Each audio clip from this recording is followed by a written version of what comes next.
So, hi guys. Nandito nga pala ako sa jeep kasi papuntahan ko yung pinabook pine namin kahapon. Ayan, papunta ako sa Metro Point nito. Kaya, ayun. And then, ito na yung nakasakay na ako ng jeep papuntang Buendia. Kasi nandun yung pinabook pine namin. And, ayan, pababa na ako.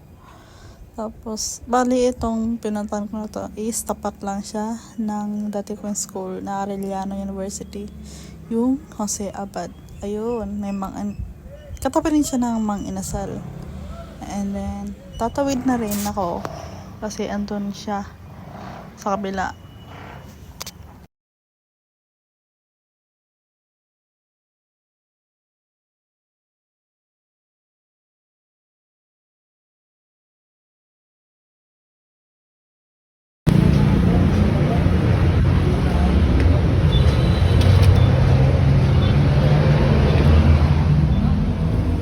Pina-bookbind ko po kahapon.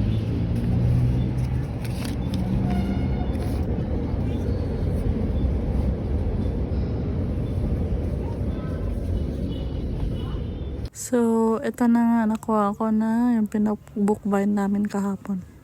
After ko makuha, ayan, pauwi, hindi pala pauwi, papunta na ako ng school niyan.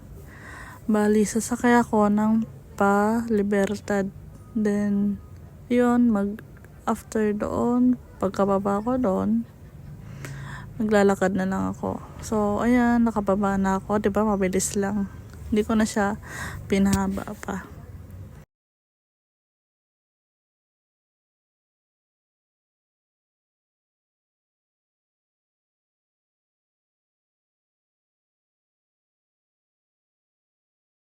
Bali, sa loob na pala ako ng mall dumaan. Ayoko kasi doon sa, sa labas. Kasi sobrang init. Baka mangitim si Abab, di ba?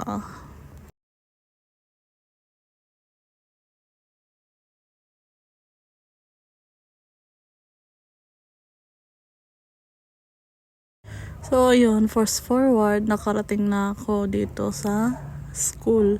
Bali, ang school kasi namin is tabi lang ng Pasay West. Ayan.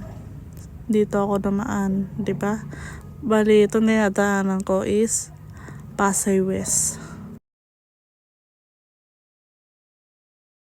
And then, nung medyo malapit na ako sa may school, na gulat ako kasi para may stage sa harap ng school namin.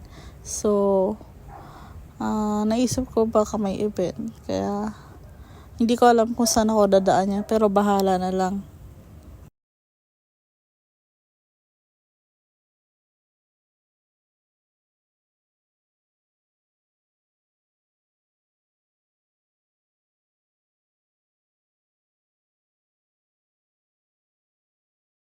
And ito, malapit na ako sa entrance. Papasok na ako sa entrance ng school namin.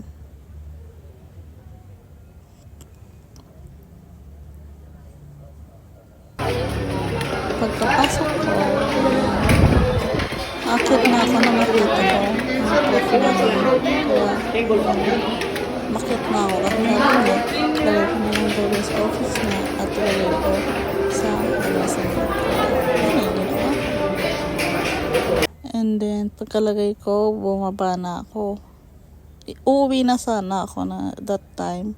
Kaso, inisip ko baka nasa school pa yung kapatid ko. Kaya hinanap ko siya sa kantin. Sir, naiwan ko na po doon.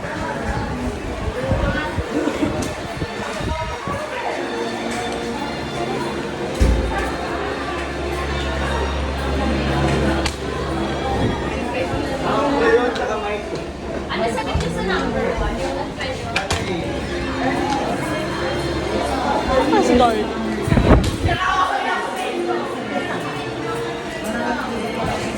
After ko hanapin ng kapatid ko, lumabas na ako. Tapos, ayan ang nadatnan ko sa labas. Nilagyan nila ng Christmas. Ay, para siyang Christmas tree. Ayun. So, ayan. Yun lang. Pauwi na rin ako. Hindi na ako magtatagal dito sa school. So, yun lang. Bye-bye!